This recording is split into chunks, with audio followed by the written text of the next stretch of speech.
Thursday, 28th of May 1914. Peeblesshire, Scotland.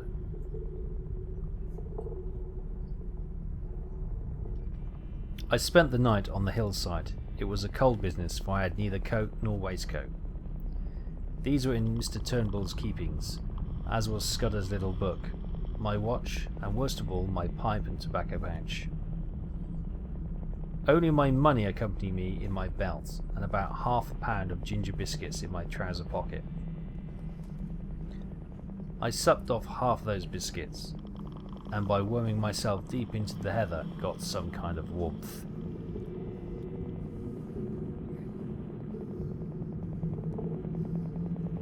So far, I had been miraculously lucky. My chief trouble was that I was desperately hungry. I lay and tortured myself, for the ginger biscuits merely emphasised the aching void, with the memory of all that good food I had thought so little of in London.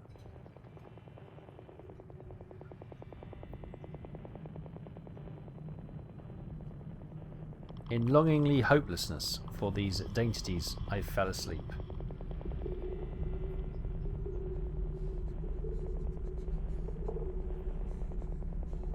I woke very cold and stiff, about an hour after dawn. It took me a little while to remember where I was. I raised myself on my arms and looked down into the valley, and that one look set me lacing up my boots in a mad haste. There were men below, not more than a quarter of a mile off, spaced out on the hillside like a fan, and beating the heather. Marmee had not been slow in looking for his revenge.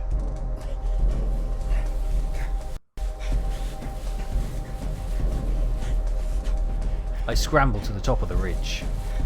My pursuers were patiently quartering the hillside and moving upwards. Keeping behind the skyline, I ran for maybe half a mile. Then I showed myself. The line of search had changed its direction. I pretended to retreat over the skyline, but instead went back the way I had just come. In 20 minutes I was behind the ridge overlooking my sleeping place.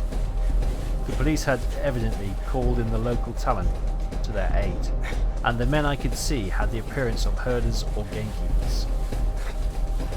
The exercise had warmed my blood, and I was beginning to enjoy myself.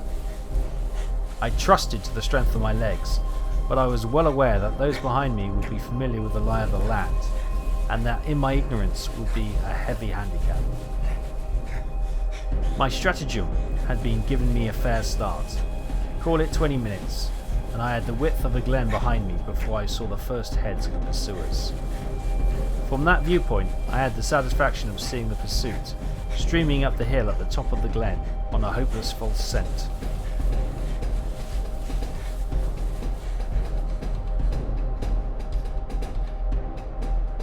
It began to seem less of a game. Those fellows behind were hefty men on their native heath. Looking back, I saw that only 3 were following direct, and I guessed that the others would fetch a circuit to cut me off. I resolved to get out of this tangle of glens to the pocket of moor I had seen from the tops. I put on a great spurt and got off the ridge and down to the moor before any figures appeared on the skyline behind me.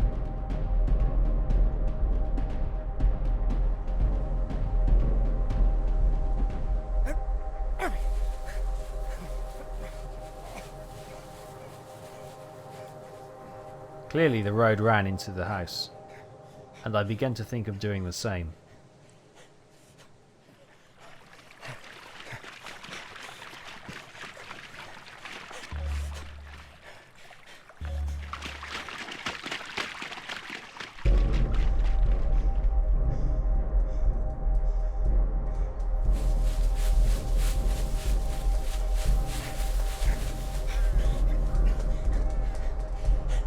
Nice house it is too. Let's approach. All the crows come up.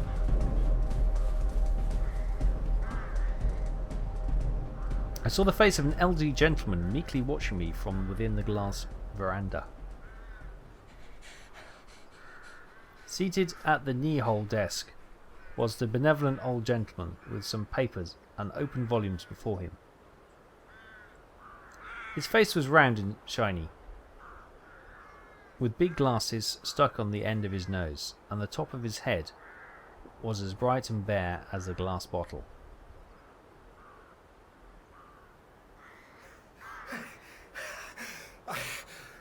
You seem in a hurry, my friend.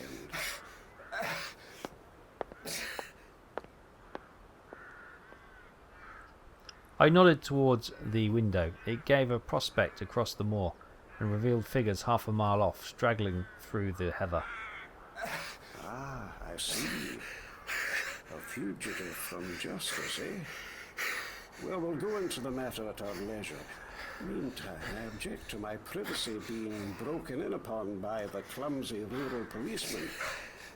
Go into my study and you will see 2 doors facing you. Take the one on the left and close it behind you. You will be perfectly safe.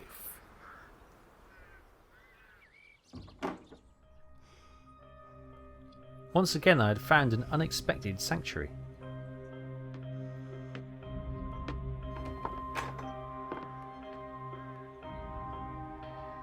The master of the house, sitting in a deep armchair, now regarded me with a curious eyes.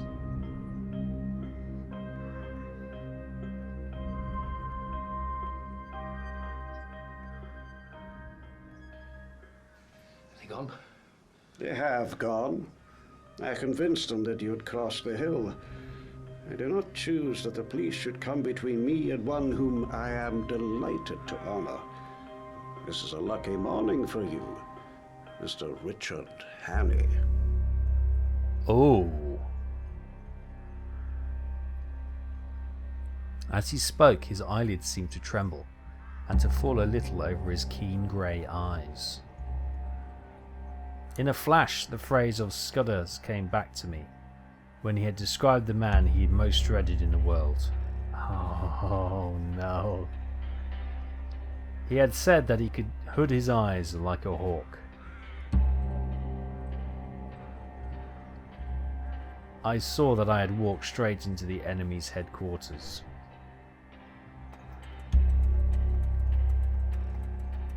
Throttle him. He seemed to anticipate my intention, for he smiled gently and nodded to the door behind me. I turned and saw 2 manservants who had me covered with pistols. He knew my name, but he had never seen me before, and as the reflection darted across my mind, I saw a slender chance. I don't know what you mean. And who are you calling Richard Hannay? My name's Ainsley. So, but of course you have others. We won't quarrel about a name. I was pulling myself together now, and I reflected that my garb, lacking coat and waistcoat and collar, would at any rate not betray me. I put on my surliest face and shrugged my shoulders. I suppose you're going to give me up after all, and I call it a damn dirty trick. My God, I wish I'd never seen that cursed motor car. Here's the money and be damned to you. He opened his eyes a little. Oh no, I shall not give you up. My friends and I will have a little private settlement with you. That is all. You know a little too much, Mr. Hannay. You're a clever actor, but not quite clever enough. He spoke with an assurance, but I could see the dawning of doubt in his For mind. God's sake, stop jawing. Everything is against me. I haven't had a bit of luck since I came on shore at Leith. What's the harm in a poor devil with an empty stomach picking up some money he finds in a bust-up motor car? That's all I've done, and for that I've been chivied for 2 days by those blasted bobbies over those blasted hills. I tell you, I'm fair sick of it. You know what you like, old boy? Ned Ainsley's got no fight left in him. I could see the doubt was gaining. Will you oblige me with the story of your recent doings? I can't, Governor. I've not had a bite to eat for 2 days. Give me a mouthful of food, and then you'll hear God's truth.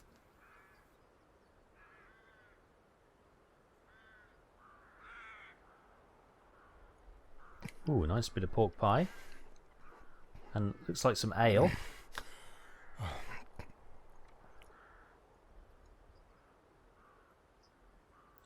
I wolfed them down like a pig, or rather, like Ned Ainsley, for I was keeping up my character. Then I told him my story.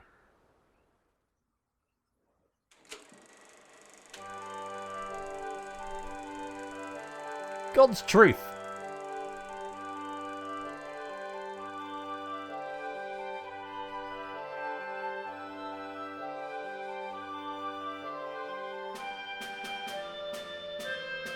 Ned Ainsley was a common Londoner who had arrived in Leith a week ago and was making his way overland to his brother at Wigtown.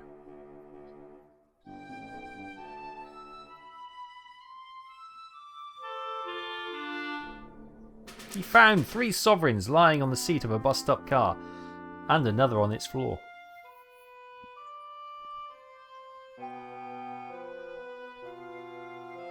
There was nobody there or any sign of the owner, so Ainsley pocketed the cash.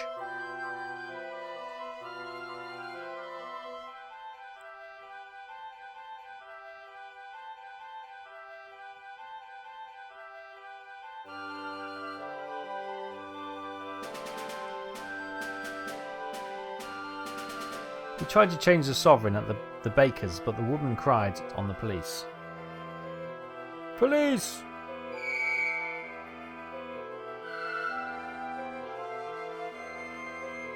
A little later,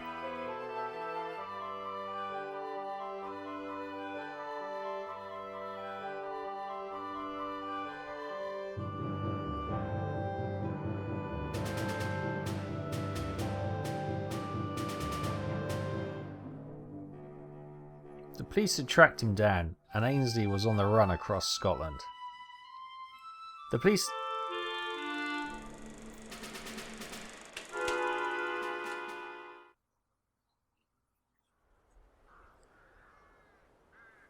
They can have the money back for a fat lot of good it's done me. Those perishers are all down on a poor man. Now, if it had been you, Governor, that had found the quids, nobody would have troubled you. You're a good liar, Hannay. Stop fooling, damn you. I tell you, my name's Ainsley, and I've never heard of anyone called Hannay in my born days. I'd sooner have the police than you with your Hannays and your monkey-faced pistol tricks. No, Governor, I beg pardon. I don't mean that. I'm much obliged to you for the grub, and I'll thank you to let me go now the coast's clear. It was obvious that he badly puzzled. He had never seen me, and my appearance must have altered considerably from my photographs. I do not propose to let you go. If you are what you say you are, you will soon have a chance of clearing yourself. If you are what I believe you are, I do not think you will see the light much longer. He rang a bell, and a third servant appeared from the veranda. I want the Lanchester in 5 minutes. There will be 3 to luncheon. You'll know me next time, Governor. Karl, stecke diesen in den Lagerraum. Und bis ich zurückkomme, bist du mir vor ihm verantwortlich. I was marched out of the room with a pistol at each ear.